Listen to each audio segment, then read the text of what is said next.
핵심 포인트 22번 자동차 보험의 대인 배상 지급 보험금에 대해서 살펴보도록 하겠습니다. 자, 출제 경향을 보시면요.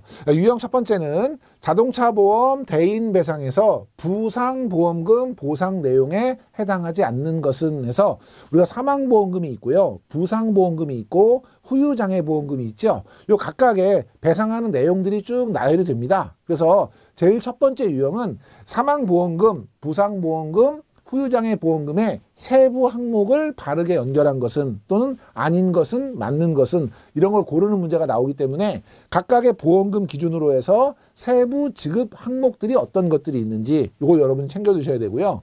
두 번째, 자동차 보험의 지급 보험금에서 간병비에 대한 설명으로 맞는 것은 틀리는 것은 간병비 같은 경우는 상해 급수가 1급에서 5급인 경우에 한해서 지급이 되고요. 이때 맥시멈 60일 한도로 지급이 되잖아요. 그래서 그런 세부적인 내용들, 그래서 자주 나오는 것이 간병비라든지 아니면 휴업손해 같은 경우에는 85%가 지급된다라는 이런 기본적인 숫자들 중심으로 여러분 정리해 두시는 게 필요해 보입니다. 자, 하나씩 한번 살펴보죠.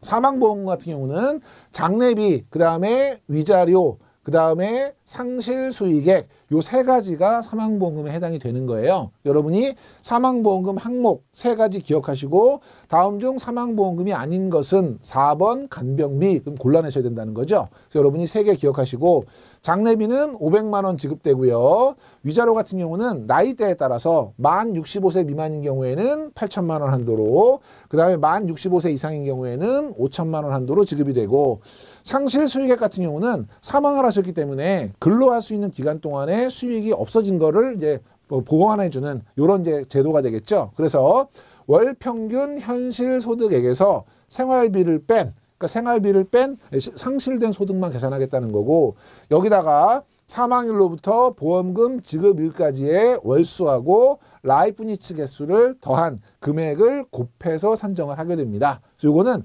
아주 간혹 가다가 이 산식 자체를 쭉 써놓고 맞는 것은 틀리는 것은 생활비는 공제를 했는지 그 다음에 지급일까지 월수를 더했는지 곱했는지 이런 걸 좀 바꿔서 문제 내는 경우가 있기 때문에 산식 자체는 기억해 두시고 상실수익액을 계산할 때 언제까지 일을 할 수 있느냐라는 기간이 필요하죠. 이게 이제 취업 가능 연한인데 그거에 따라서 여기 65세냐 아니냐를 구분했던 거예요. 이게 이제 60세였던 것이 제도가 개선돼서 65세로 바뀐 거거든요. 그래서 여러분이 65세라는 거 요거는 제도가 변경된 것이기 때문에 눈여겨서 좀 봐주시고요.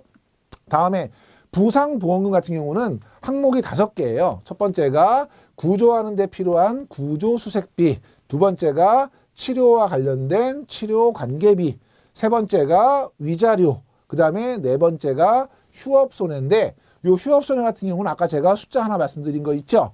실제 수입 감소액의 몇 퍼센트냐면 85%. 요것도 간혹 시험에 출제가 되고 있고요. 간병비 같은 경우는 최대 며칠이라 했죠? 60일. 그래서 여기 85%, 60일 이런 숫자들은 여러분이 눈여겨보셔야 되고요.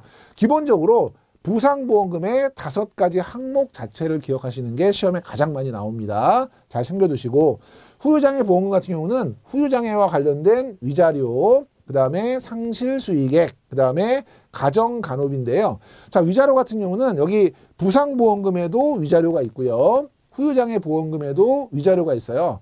이 두 개가 만약에 중복이 된다. 이럴 경우에는 두 개를 다 지급하는 것이 아니고 둘 중에 큰 금액을 지급한다는 것도 여러분이 기억해 두시고 가정간호비 같은 경우는 한 명 이상의 전문의가 노동상실력이 100% 이상 없어졌다라는 판단을 했을 경우에 지급이 됩니다. 여러분이 그런 세부적인 내용들도 같이 챙겨두시면 될 것 같아요.